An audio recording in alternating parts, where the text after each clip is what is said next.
안녕하세요. 김동석입니다. 2월 8일 아침 시작하도록 하겠습니다.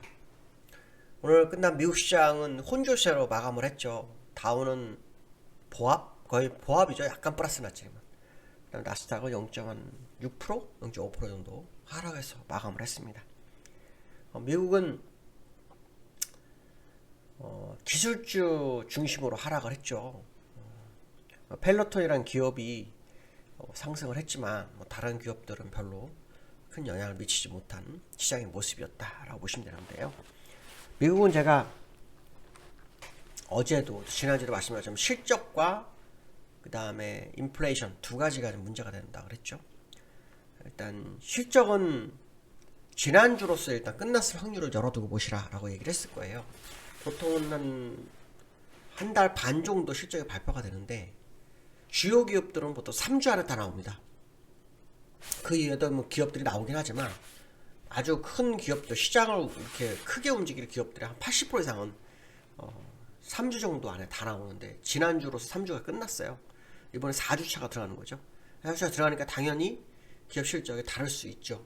기업이 시장에 영향을 미치는 것이 제한될 수 있다. 뭐 이렇게 생각을 해야 된다고 말씀드렸었는데 역시 기업들의 실적이 시장에 반영을 전혀 하지 않는 그런 하루였다 이렇게 보시면 될 것 같고요. 두 번째로 시장을 사실 하락시킨 것은 인플레이션 우려가 시장을 하락시켰다고 합니다. 소비자 물가 지수가 10일날 이번 주 목요일날 발표를 합니다. 시장 예상치가 약 7.3% 정도 얘기를 하고 있어요. 저는 지난번에 아마 제가 얘기를 했을 거예요. 7.5%도 가능할 수 있다. 왜냐 유가가 하락하는 중에서도 0.2%씩 오른 그 미국의 소비자 물가 지수가 다시 유가가 회복하고 더 올라 버렸기 때문에 그 반영 비율이 상당히 클 거고 그동안 다른 어떤 인플레이 산정하는 지표들도 같이 올라갈 수밖에 없는 구조라면 더 올라갈 확률이 높다라고 말씀드렸는데 시장 예상치가 7.3이에요. 또 뭐 안 돼가지고 7.3보다 안 돼가지고 뭐 주가를 땡기고 뭐 이런 일이 벌어질지는 모르겠지만 그건 다 거짓말인 거죠. 어차피 7% 넘어가 버리면 7%가 아니라 지금 자체가 돌파되는 거예요. 다만 이제 중요한 건 뭐냐면 이제 정점을 찍고 내려갈 거냐 아닐 거냐 이런 걸 뭐 따져볼 수는 있을 것 같아요.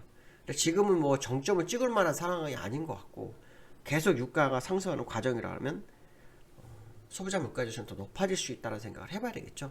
저는 개인적으로 7.5 이상을 보고 있는데 시장에서는 7.3 정도 예상하고 있습니다. 어떤 결과가 나오는지를 10일 확인해야 되겠죠.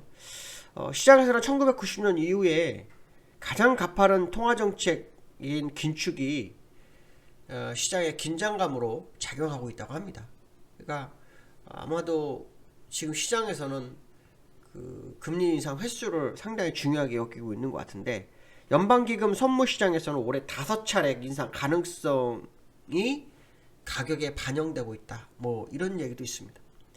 또 빅쇼트 그러니까 3월에 0.5pp를 올릴 수도 있다. 이런 얘기도 시장에 나오고 있습니다. 그 얘기는 시장이 굉장히 불안하다는 얘기를 의미하겠죠. 긴축. 사실 긴축은 시장에서 유동성이 말라가는 그런 상황이 된다라고 보시면 되겠죠. 정말 유동성이 풍부한 시장이 한 14년 진행됐어요. 14년. 물론 코로나 전에 잠깐 유동성 줄이다가 코로나 때 다시 푸는 거지만 그래도 연장선을 보면 약 14년 정도 유동성이 진행됐다라고 본다면 이제 유동성이 회수가 좀 필요한 상황이라고 봐야 되겠죠.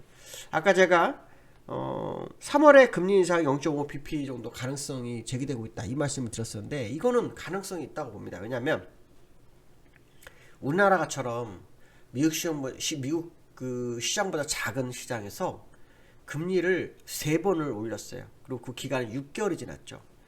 근데도 불구하고 3월 근원 물가가 계속해서 올라가고 있는 상황, 그러니까 더 빠지지 않는 상황이 돼 있어서 한국은행에서도 금리 인상을 또 한 번 제기가 나오고 있어요. 그러니까 제가 이제 말씀드린 요지는 이거예요. 벌써 3번을 하고 6개월이라는 시간이 지난데도 불구하고 저희 같은 나라에서도 조그만 시장, 물론 작은 나라는 아니죠. 미국에 비해서 작은 나라도 인플레이션을 못 잡고 있다라는 거 본다면 미국처럼 시장이 큰 나라 입장에서는 더 심각하지 않겠냐라고 봤을 때 빅쇼트 0.5bp 이상 금리 인상 가능성이 굉장히 높을 수 있다라는 생각을 해봐야 된다. 그러니까 이거를 그냥 외면하기에는 일단 우리나라에서는 확인을 시킨 상황이기 때문에 좀 더 시장을 뭐 봐야 되겠다라고 보시면 되겠죠. 어차피 3월 15일, 16일이니까 이제 한 달 조금 더 남았습니다. 근데 보통은 이제 한 달 전부터는 시장 영향권에 들어오기 때문에 한번 그게 앞으로 어떻게 방향을 가져갈지를 좀 지켜봐야 될 것 같고요. 다우는 1.39포인트, 그러니까 뭐 등락률은 없는 거죠, 그렇죠?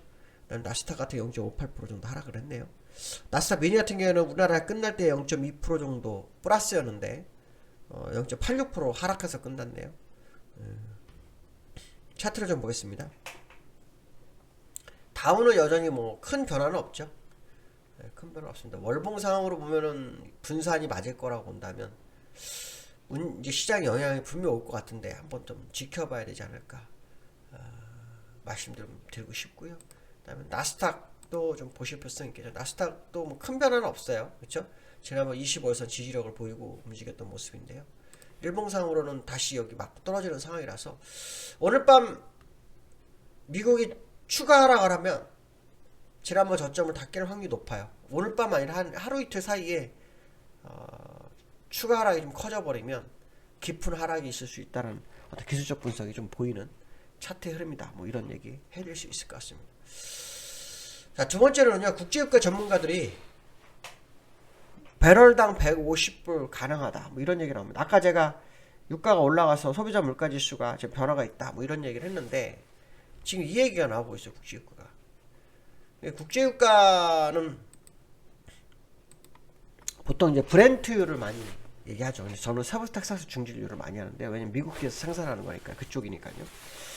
근데 이제 전문가들은 일단 100달러까지는 뭐 시간 문제일 거다라는 얘기가 있고요.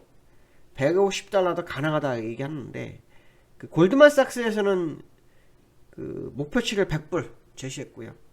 뱅크 오브 아메리카는 120불을 제시한 상태입니다, 지금.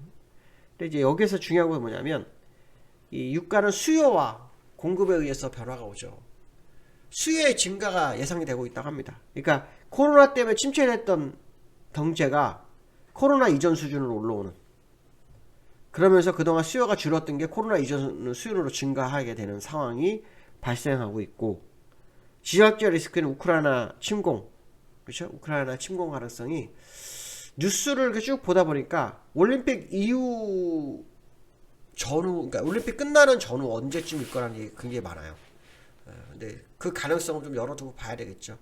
그 가능성 충분히 있어 보이는데, 그 문제는 뭐냐면 러시아가 사실은, 그러니까 문제라기보다는 러시아 입장에서는 수출의 40%가 이 뭐 천연가스하고 석유잖아요. 그리고 러시아가 생산해서 생산량이 전 세계 10% 정도 되잖아요.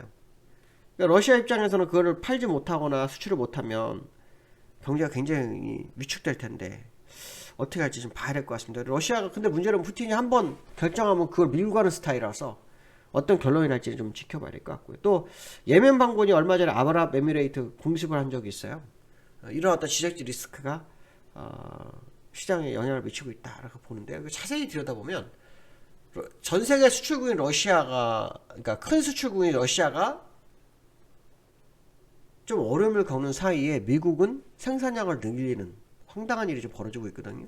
그래서 원유 패권 싸움이 이런 식으로 또, 그러니까 우크라이나 사태가 원유 패권 싸움으로 가는 과정. 그래서 러시아를 경계시키고 미국이 그 자리를 장악하는 뭐 이런 상황이 아닌가, 뭐 이런 생각 좀 들고 있고요.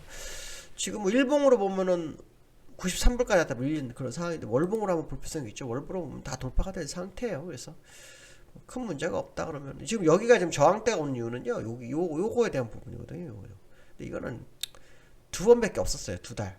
그러니까 아마도 제가 볼 때 뚫릴 확률을 좀 열어두고 보시는 게 좋지 않을까라고 판단하고 있고, 120불, 일단 100불대에서 110불대는 무조건 갈 거라고 보고요. 120불은 넘어갈지 안 넘어갈지 그때 가서 확인을 좀 해야 될 것 같습니다. 일단 제가 볼 때는 지난번 고점 112불이었거든요. 거기까지는 무사히 안착할 것을 한번 생각을 해보고 있습니다. 문제는 속도 싸움이겠죠, 속도. 2월 중 가능성을 한번 열어두고 봐야 되지 않을까, 이렇게 말씀드리고 싶고요. 그 다음에 이제 코스피가 4거래만 하락했어요. 하락 이유는